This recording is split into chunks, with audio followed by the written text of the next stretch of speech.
savaştayken ahalinin ahvali nedir öğrenelim. Tüccarların tezgahlarına bak. Kim ucuza, kim pahalıya satıyor öğren.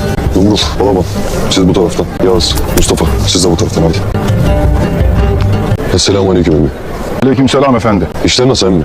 İşler kesattır. Cenk vakti ticaretten çıkar sağlayanlar vardır. Fiyat ondan artar böyle. Kasının 5 akçeye aldığım şu buğdayı 6 अस्सलाम वालेकुम नाज़रीन, आप यहाँ पर देखें कि उरहान साहब बाज़ार का मुआयना कर रहे हैं और ताजरों से उनके हालात के बारे में पूछताछ कर रहे हैं।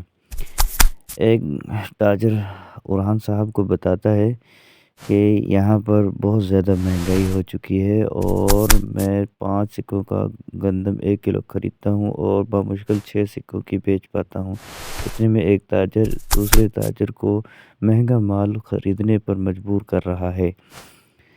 तो उधर उरहान साहब उसे देख रहे हैं और उरहान का सिपाही उससे जाकर कहता है कि तुम इसे खौफज़दा नहीं करो, तुम उरहान साहब से नहीं डरते। तो वो ताजर कहता है कि मेरा माल मेरा पैसा, तुम क्यों इसमें पड़ते हो। तो उरहान साहब आगे बढ़ते हैं और कहते हैं कि किसी भी ताजर के साथ नाइंसाफ़ी हो वो ऐनागोल के काजी से रुजू करे, और जो कोई मुसीबत हो ऐनागोल के काजी से रुजू करे, उसे इंसाफ मिलेगा।